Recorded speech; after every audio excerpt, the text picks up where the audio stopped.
Hello, bonjour à tous, j'espère que vous allez bien.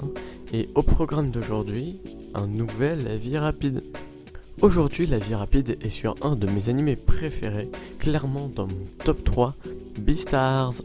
En me baladant sur les analytics, j'ai remarqué que mes AMV étaient beaucoup plus vus que mes avis rapides. Donc si vous aimez la série, soutenez-la en likant et en mettant des commentaires. Je vous rappelle par ailleurs que mon Instagram est en description et que ce serait cool que vous abonniez. On lance l'intro.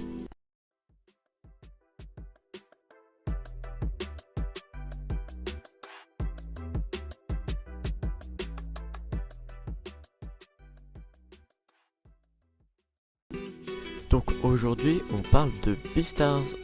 C'est un animé school life mais en plus dark. Ça parle d'amour, d'amitié, de psychologie avec de l'enquête et de la violence.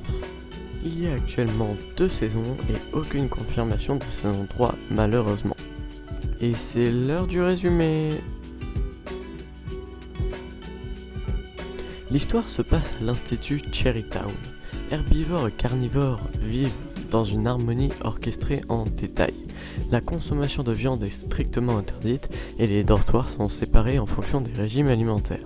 Tout pourrait aller pour le mieux dans le meilleur des mondes, mais la culture ne peut étouffer tous les instincts. Quand le cadavre de la Pagade Thème est retrouvé déchiqueté sur le campus, les méfiances ancestrales refont surface. Legoshi est la cible de toutes les suspicions, parce qu'il était proche de Thème, parce qu'il est l'une des dernières personnes à avoir été vue en sa compagnie, et surtout parce que c'est un loup. Pourtant, sensible et timide, il fait son possible pour réprimer ses instincts. Hélas, ses efforts sont vains face au vent de discrimination qui souffle sur le pensionnat. Le seul qui peut apaiser ce climat de terreur est le Beastar, le leader de l'école. Pour l'heure, les candidats se préparent, les élections approchent. Le favori n'est autre que le cerf, Louis, étoile incontestée du club de théâtre auquel appartient Legoshi. Bien décidé à remettre les carnivores à leur place, il fait mine de ne pas craindre les crocs acérés du loup. Mais peut-être serait-il mieux avisé de ne pas le sous-estimer. C'est désormais le moment où je donne mon avis, et mon avis c'est que cet animé déchire. Il est très beau et très agréable à regarder. L'intrigue est bonne et si au début c'est une simple histoire d'amour un peu cucu, la suite est plus dark et plus sérieuse. Les personnages sont intéressants et Legoshi a un côté très attachant, avec son côté timide, etc. La saison 1 est vraiment géniale et je vous parle pas de la saison 2 qui m'a foutu une énorme et incroyablement douce claque. Le côté animaux-humain peut en rebuter certains, mais les fans d'animés expérimentés aimeront sûrement ou seront peu dérangés par ce changement.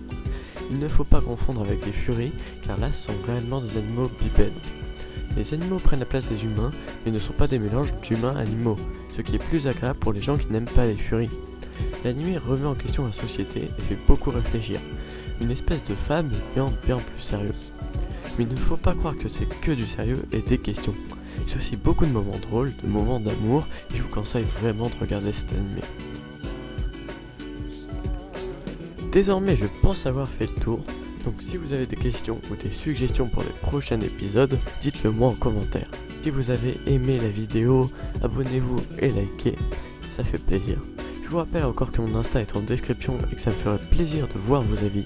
Je vous souhaite une bonne journée ou soirée à tous et surtout, regardez des animés. Bye!